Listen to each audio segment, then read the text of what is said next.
தாய் வீடு பிப்ரவரி 2025. விண்வெளி ஆய்வுகளில் புதிய பரிமாணம் காணும் இயந்திர மனிதர்கள். எழுதியவர் சுப்பிரமணியம் ஜெயசீலன். வாசிப்பவர் நிருஷா கனகசபை ஹரேந்திரன்.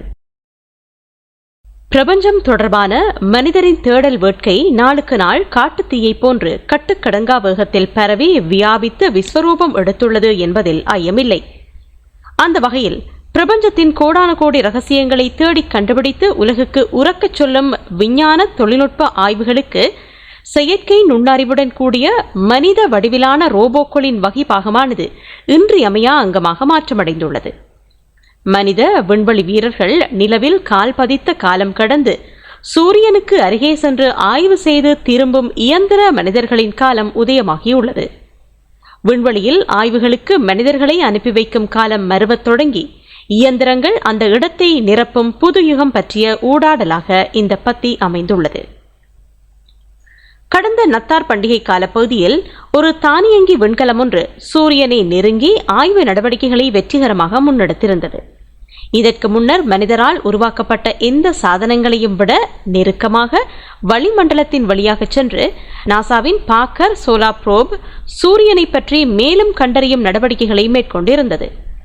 விண்வெளியின் வானிலை எவ்வாறு இந்த பூமியில் தாக்கம் செலுத்துகின்றது என்பது உள்ளிட்ட பல்வேறு விடயங்கள் ஆய்வுக்கு உட்படுத்தப்பட உள்ளதாக ஆய்வாளர்கள் தெரிவிக்கின்றனர். இந்த ஆய்வு மனிதகுல வரலாற்றில் ஒரு சரித்திர மைல்கல்லாகவே நோக்கப்பட வேண்டும். இது ஒரு விசேட தருணமாகும். குறிப்பாக இந்த ஆய்வு நடவடிக்கையானது மனிதரின் நேரடியான பங்கேற்பு இன்றி நடைபெறும் ஆய்வு என்பது மிக முக்கியமான ஒரு விடயமாகும். ஏற்கனவே திட்டமிட்டபடி தானியங்கி அடிப்படையில் பூமியுடன் தொடர்பு இன்றி இந்த விண்வெளி ஆய்வு முன்னெடுக்கப்பட்டது. கடந்த 6 தசாப்தங்களாகவே சூரிய குடும்பத்தின் பல்வேறு இடங்களுக்கு தானியங்கி இயந்திர விண்வெளி ஆய்வு கலங்கள் அனுப்பி வைக்கப்பட்டிருந்தன.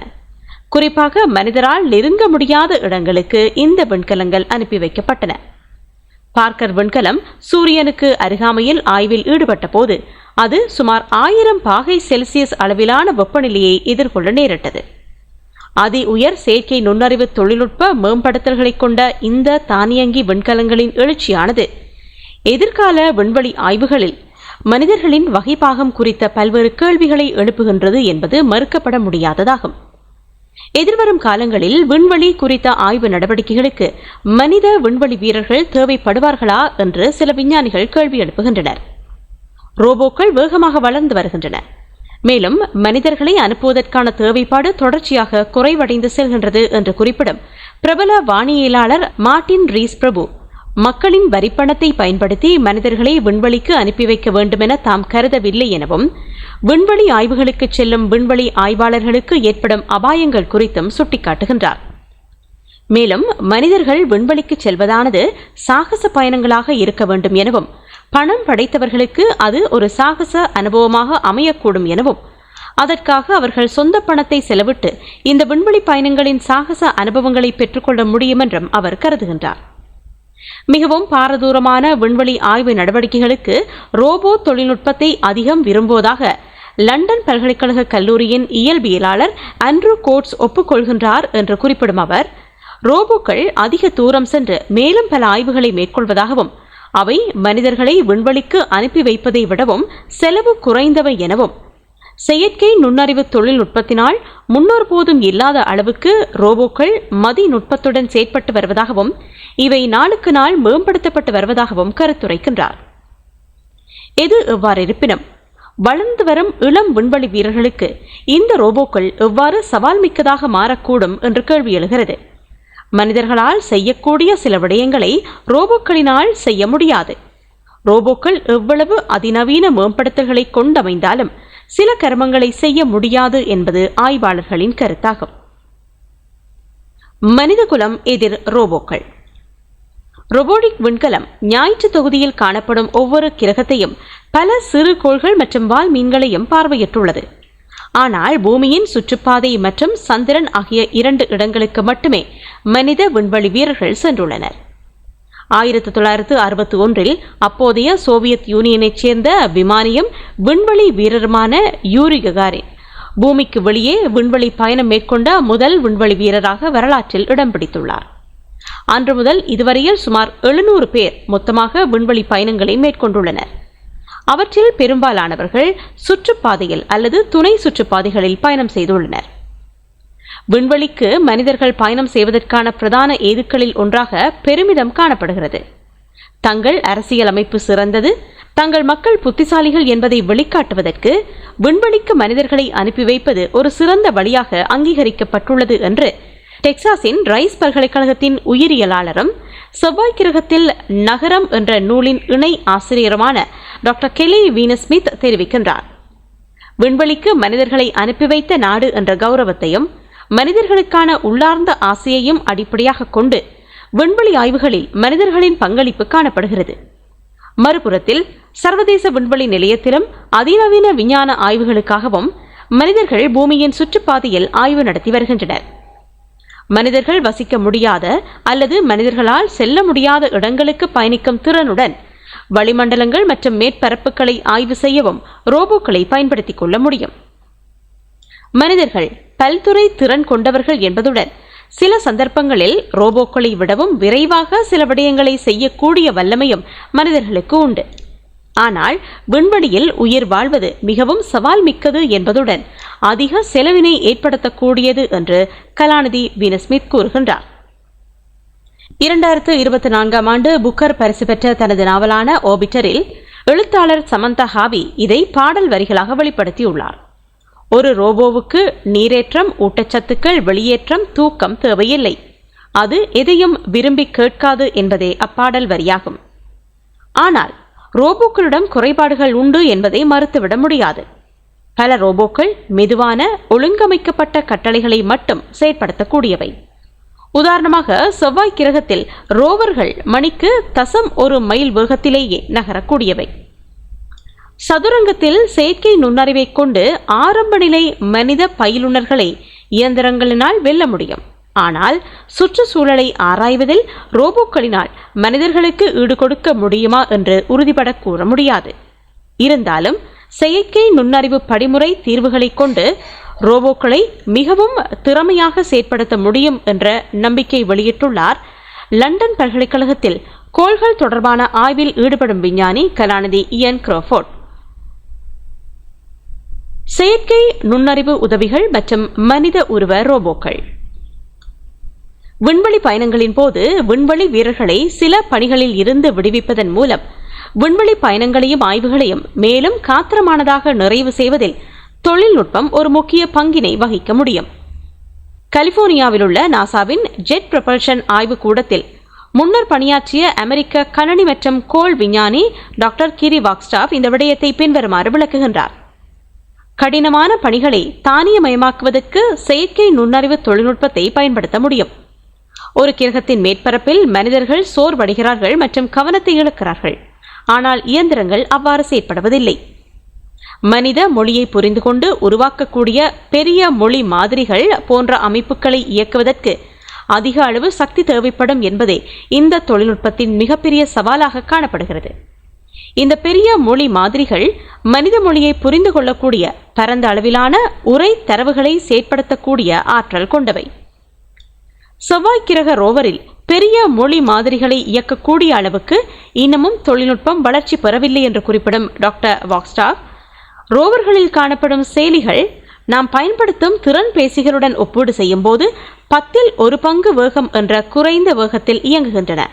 அதாவது LLM-ஐ இயக்குவதற்கான தீவிர கட்டளைகளை அல்லது கோரிக்கைகளை ரோபோக்களினால் சமாளிக்க முடியவில்லை என்றும் கருத்துரைக்கின்றார். ரோபோ கைகள் மற்றும் கைகால்கள் கொண்ட சிக்கலான மனித உருவ இயந்திரங்கள் விண்வெளியில் அடிப்படை பணிகள் மற்றும் செயற்பாடுகளை மேற்கொள்ளக்கூடிய தொழில்நுட்பத்தின் மற்றொரு வடிவமாகும். குறிப்பாக அவை மனிதர்களின் உடற்திறன்களை மிகவும் நெருக்கமாக பிரதிபலிக்கின்றன. நாசாவின் வால்கேரி ரோபோ ஜான்சன் விண்வெளி மையத்தினால் 2013இல் ரோபோட்டிக்ஸ் சவால் சோதனையில் போட்டியிட உருவாக்கப்பட்டது. இது 300 பவுண்ட் எடையும் 6 அடி 2 அங்குலம் உயரத்தையும் கொண்டமைந்தது. இது ஸ்டார் வார்ஸ் திரைப்படத்தில் காண்பிக்கப்படும் ஸ்டோம் ட்ரூப்பர் ரோபோ அளவுக்கு மேம்படுத்தப்பட்டதல்ல. ஆனால் மனிதருக்கு அப்பாற்பட்ட திறன்களை கொண்ட மனிதரை போன்று செயற்படும் இயந்திரங்களின் எண்ணிக்கை அதிகரித்து வருகின்றது என்பதனையே இது வெளிப்படுத்துகிறது. ஆனாலும் இந்த ரோபோ உருவாக்கப்படுவதற்கு முன்னர் விண்வெளியில் பயன்படுத்துவதற்காக நாசாவின் ரோபோனோட் என்ற மனித உருவத்தை ஒத்த ரோபோ உருவாக்கப்பட்டுள்ளமை குறிப்பிடத்தக்கதாகும். அந்த ரோபோவின் பிரத்யேகமாக வடிவமைக்கப்பட்ட கைகள் விண்வெளி வீரர்கள் பயன்படுத்தும் அதே கருவிகளை பயன்படுத்துவதோடு பிற ரோபோக்களை விட மிகவும் சவாலான பொருட்களை பிடிப்பது அல்லது சுவிட்ச்களை இயக்குவது போன்ற சிக்கலான நுட்பமான பணிகளை செய்யக்கூடியதாக உள்ளமை சிறப்பானதாகும். ரோபோனோட்டின் பிற்கால மாதிரியானது 2011 டிஸ்கவரி என்ற விண்கலத்தில் சர்வதேச விண்வெளி நிலையத்துக்கு பறக்கவிடப்பட்டது. அங்கு அது பராமரிப்பு மற்றும் பொருத்தும் பணிகளுக்கு உதவியது. டெக்சாஸில் உள்ள நாசாவின் ஜான்சன் விண்வெளி மையத்தில் உள்ள திறமையான ரோபோட்டிக்ஸ் குழுவின் தலைவர் டாக்டர் ஷான் அசீமி, நாம் ஒரு பாகத்தை மாற்ற வேண்டும் அல்லது சோலார் பேனலை சுத்தம் செய்ய வேண்டுமென்றால் அதை ரோபோ மூலம் செய்யலாம். மனிதர்கள் இல்லாதபோது அவர்களின் வாழ்விடங்களை பாதுகாப்பதற்கான ஒரு வழியாக ரோபோக்களை நாங்கள் பார்க்கிறோம் என்று குறிப்பிடும் அவர், ரோபோக்கள் மனித ஆய்வாளர்களை மாற்றுவதற்கல்ல, ஆனால் அவர்களுடன் இணைந்து செயற்படுவதற்கு பயனுள்ளதாக இருக்கும் என்று வாதிடுகின்றார். சில ரோபோக்கள் ஏற்கனவே மனிதர்கள் இல்லாத பிற கிரகங்களில் வேலை செய்கின்றன. சில சமயங்களில் தாங்களாகவே முடிவெடுக்கின்றன. உதாரணமாக, நாசாவின் கியூரியாசிட்டி ரோவர் செவ்வாய் கிரகத்தில் கேல் கிரேட்டர் என்ற பகுதியை ஆராய்ந்து அதன் சில அறிவியலை மனித உள்ளீடு இல்லாமல் தன்னாட்சி முறையில் மேற்கொள்கிறது. ஒரு காட்சியின் படங்களை எடுக்க நீங்கள் ரோவரை இயக்கலாம். பணிக்கான அறிவியல் முன்னுரிமைகளுக்கு பொருந்தக்கூடிய பாறைகளை தேடலாம். பின்னர் ஏதாவது இலக்கில் அதன் லேசர் கதிர்களை தானியங்கி முறையில் பாய்ச்சலாம் எனவும், ஒரு குறிப்பிட்ட பாறையின் உள்ளடக்கங்களை பெற்று பூமியில் மனிதர்கள் உறங்கிக் கொண்டிருக்கும் தருணத்தில் அவற்றை அனுப்பக்கூடிய ஆற்றலை கொண்டவை என்றும் டாக்டர் வாக்ஸ்டாஃப் குறிப்பிடுகின்றார். எனினும் கியூரியாசிட்டி போன்ற விண்வெளிக்கு அனுப்பி வைக்கப்படும் ரோவர்களின் திறன்கள் அவற்றின் மெதுவான வேகத்தால் மட்டுப்படுத்தப்பட்டுள்ளன. அதேபோன்று அவைகள் போட்டியிட முடியாத வேறு ஒரு முக்கிய விடயமும் உண்டு. இயந்திரங்களினால் முடியாத வகையில் பூமியில் உள்ள மக்களை ஊக்கப்படுத்தும் இயலுமை மனித விண்வெளி வீரர்களுக்கு காணப்படுகின்றது என்பதே அதுவாகும். உத்வேகம் என்பது அருவமான ஒன்று எனவும் அதனை இயந்திரங்களிடம் இருந்து எதிர்பார்க்க முடியாது என்றும் பேராசிரியர் கோட்ஸ் வாதிடுகின்றார். மனிதர்கள் ஏதாவது ஒன்றை செய்யும் போது மனிதர்கள் அதனுடன் தொடர்பு கொள்கிறார்கள் என 1990கள் மற்றும் 2000ஆம் ஆண்டுகளில் நாசாவின் விண்கலம் மற்றும் சர்வதேச விண்வெளி நிலையத்துக்கு 3 விண்கலங்களில் விண்வெளிக்கு பயணங்களை மேற்கொண்டுள்ள ஓய்வு பெற்ற நாசா விண்வெளி ஆய்வாளரான லிரோஜியாவோ ஒப்புக்கொள்கிறார். பொதுமக்கள் ரோபோட் பயணங்கள் பற்றி உற்சாகமாக உள்ளனர். எனினும் செவ்வாய் கிரகத்தில் முதல் மனிதர் தரை இறங்குவதானது சந்திரனில் மனிதர் இறங்கியதை விட பெரிதாக இருக்கும் என்று நான் எதிர்பார்க்கின்றேன் என்றும் சியாவோ குறிப்பிடுகின்றார்.